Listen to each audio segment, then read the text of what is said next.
7 دفعہ سورۃ قل ہو اللہ، اور 7 دفعہ سورۃ فلق، اور 7 دفعہ سورۃ ناس۔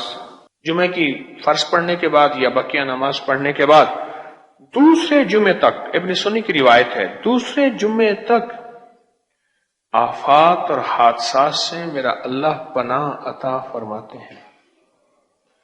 وہ جادو کا وار ہے، وہ جنات کا وار ہے، وہ دشمن کا وار ہے، وہ جیب کٹنے کا وار ہے، وہ موٹر سائیکل، وہ گاڑی، وہ لٹنے، وہ کسی چیز کے چوری ہونے، وہ کپڑوں کا گھر میں کٹ جانے، یا گھر میں جگہ جگہ پیشاب کے پانی کے چھینٹے، یا جنات کے ڈسنے، یا جنات کے کاٹنے، دانتوں کے نشان میرے پاس آتے ہیں، یا جنات کے چھریوں اور بلیڈ سے کاٹنے، یا شیطانی چیزوں کا گھر میں آگ لگا دینے، یہ چیزیں، یہ واقعات میرے پاس آتے ہیں،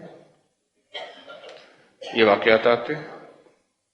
یا پل میں میری برکت مجھ سے چھن جائے اور میں آج غنی تھا کل کا فقیر بن جاؤں، اور عافیت مجھ سے چھن جائے، آج صحیح سلامت تھا، کوئی میرا بچہ، کوئی گھر میں بیوی، کوئی گھر کا فرد اچانک کسی خطرناک ترین بیماری میں مبتلا ہو جائے، یہ حادثہ اور آفت نہیں تو اور کیا ہے؟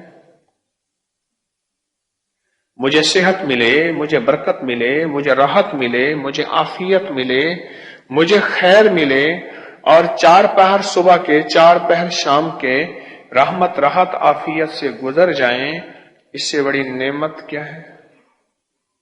یہ عمل ہفتے کے بعد کر لیں۔